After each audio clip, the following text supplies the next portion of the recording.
Hello, it's Marilyn Harris here of Hard at Work, and I'm doing a podcast series about how to create impactful legacy for your business. Whether you're a nonprofit or whether you're a government, we could all use some help, right? So we want to be impactful, in other words, leaving a really great legacy. So that's why I'm doing this podcast series. And with me, I have Kimberly Whiffling, and she is going to be talking about some of the things, awesome things she does in about workplace and project management.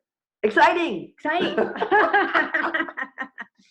So here I'm going to ask Kimberly, a simple question I ask everybody is, how did you get started in doing what you're doing? Yeah, it couldn't have been a stranger story. I was educated as a physicist. I have a master's degree in physics and a bachelor's in chemistry and physics. I was going to be a scientist.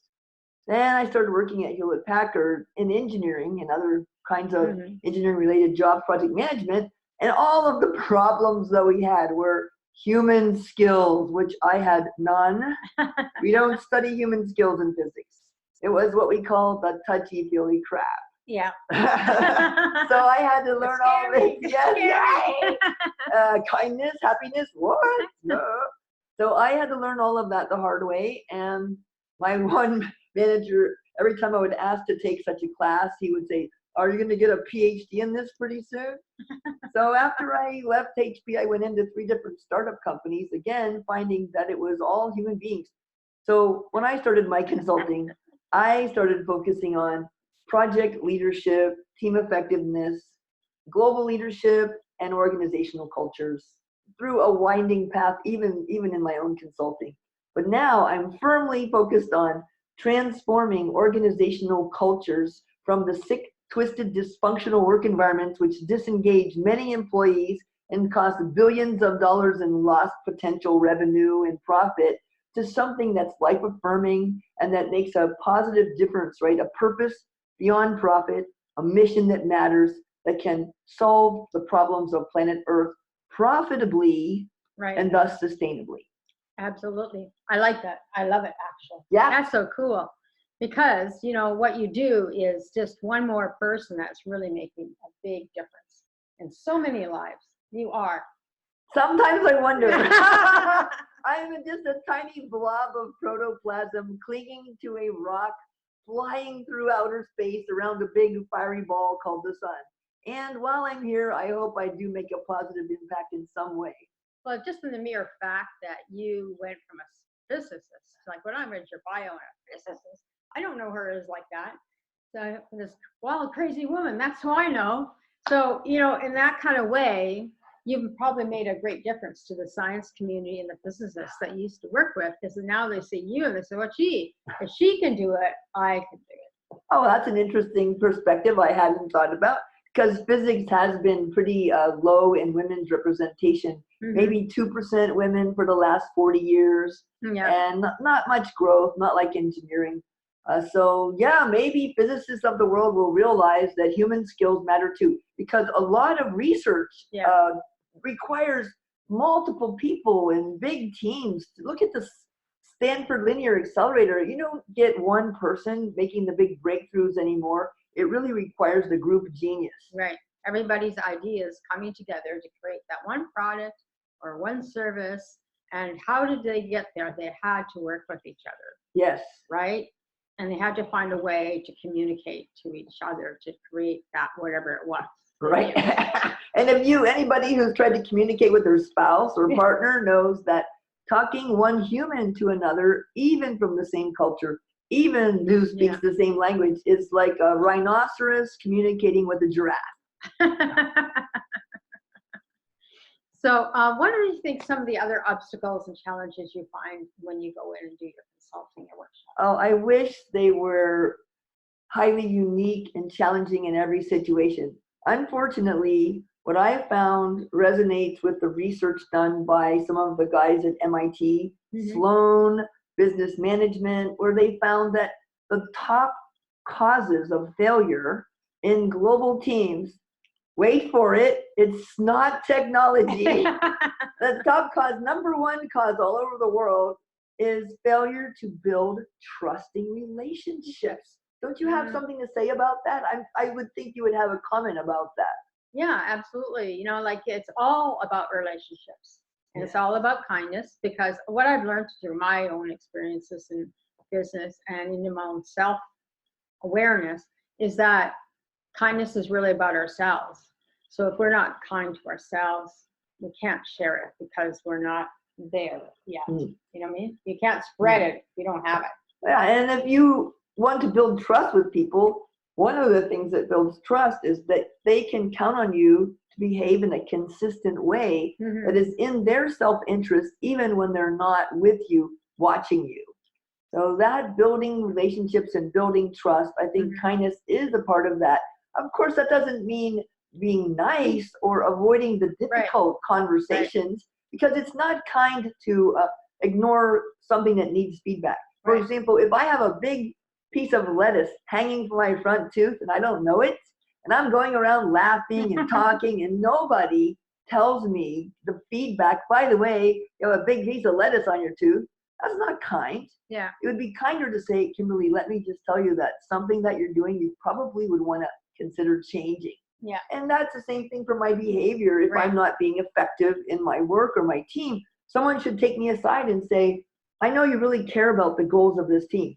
So I'm just going to wonder if I could offer you a different perspective that you could consider how to reach those goals more quickly, easily, with fewer nasty surprises. Right. I totally agree with you, Kimberly. You're just like somebody, just like, I really want to be like her. I really want to learn more from her. I want to be like me when I grow up too, because I have bad days too. I have bad days. We all have bad days. But the other reason that teams fail, just to go through them quickly, is aside from failure to build trusting relationships, then they don't have communication that works, particularly around problem solving and decision making processes that work. And there are well-known methodologies for those for years. Then they don't have clear goals or aligned priorities. Now, when you think about this, it's kind of funny. No trusting relationships, communication sucks, goals aren't clear, priorities aren't aligned. Whose job is that to make sure a team has that? It's team leader.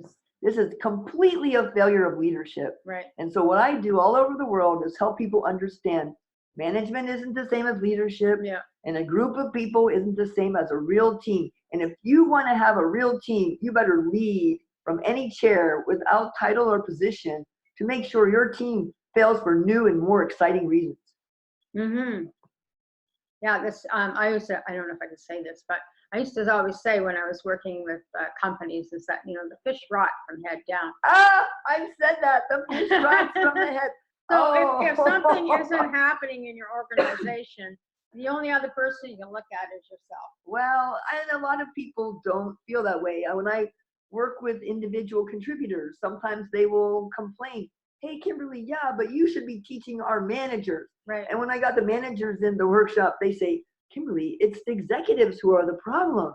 And when I talk to the executives, they take me aside and say, it's the CEO. And the CEO blames the chairman, and the chairman blames the competition or something else or their own people. So really, everybody just stop for a moment, breathe into a bag, and consider the possibility that we have created the sick, twisted, dysfunctional workplaces that we're complaining about. And that means we can actually effect change in them. Yeah.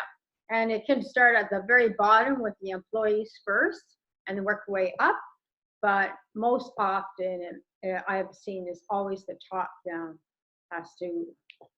It's easier. Yeah, of course. Hey, I love it when I get an executive at the highest level saying, Kimberly, I want to sponsor and support meaningful transformation and change in our company that increases our business results and makes everybody more engaged so that they're more productive and happier even. That's a bonus.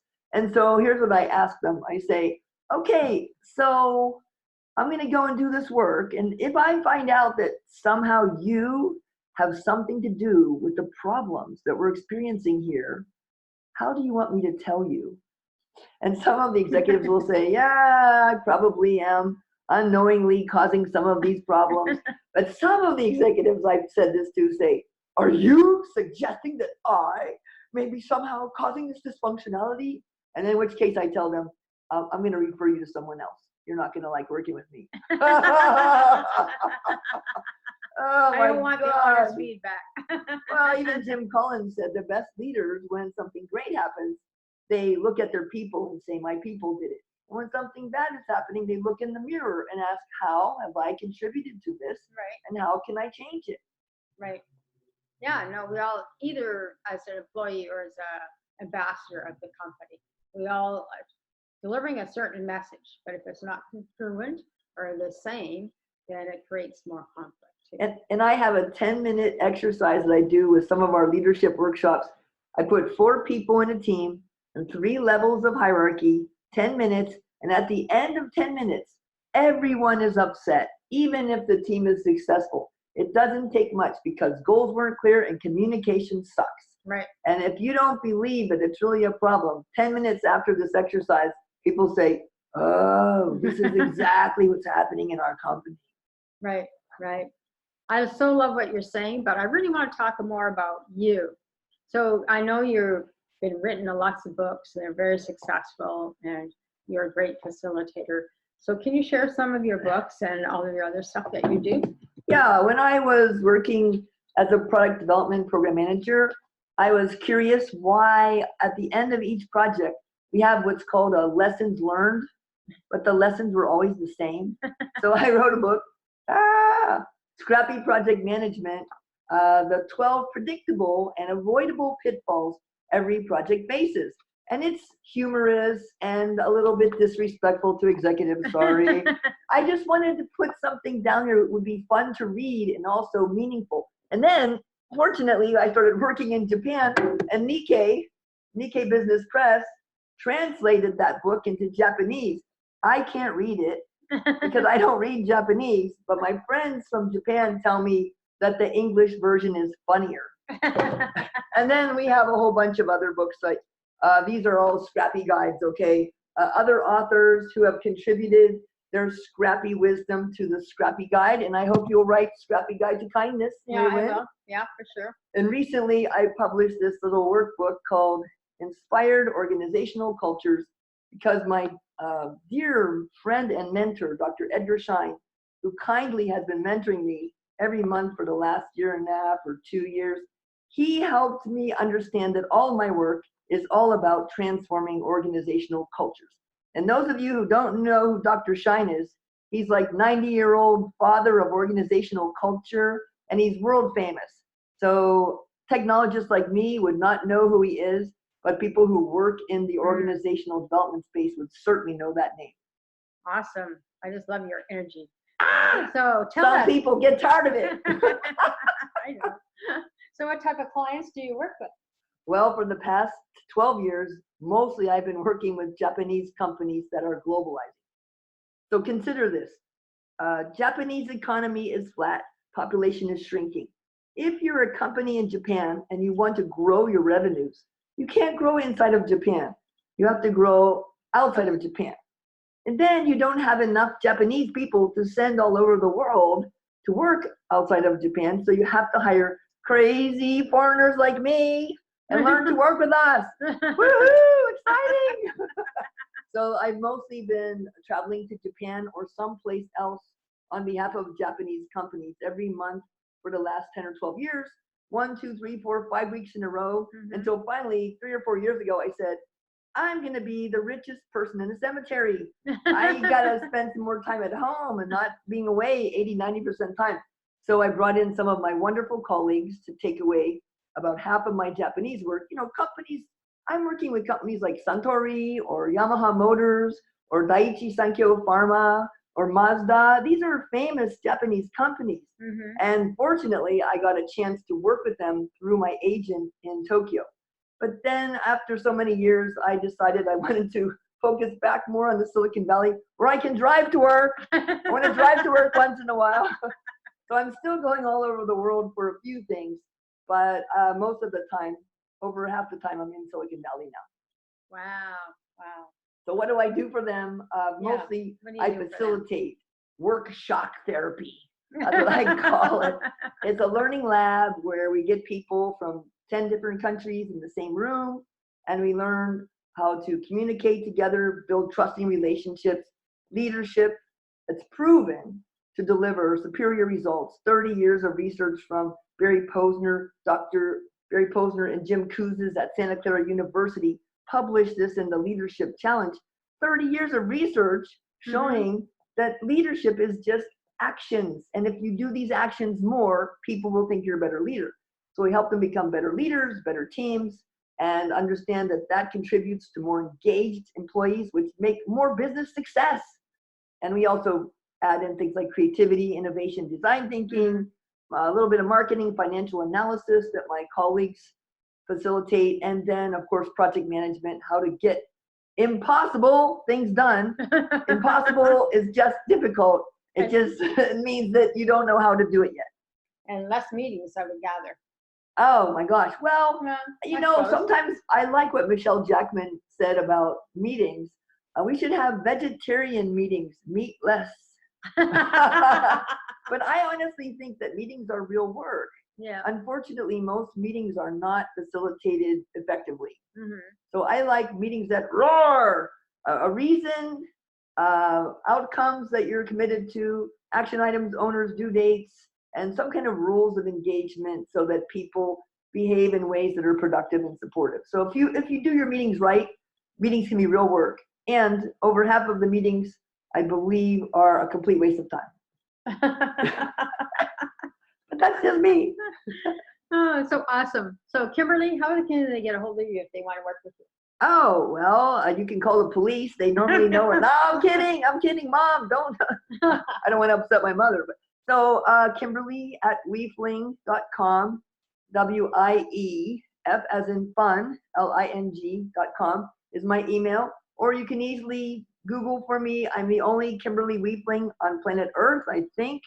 And also, you can just search for my website. There's a contact form. Social media, I'm on everything. Facebook, LinkedIn, Twitter, WeChat, WhatsApp. Yeah, she's everywhere.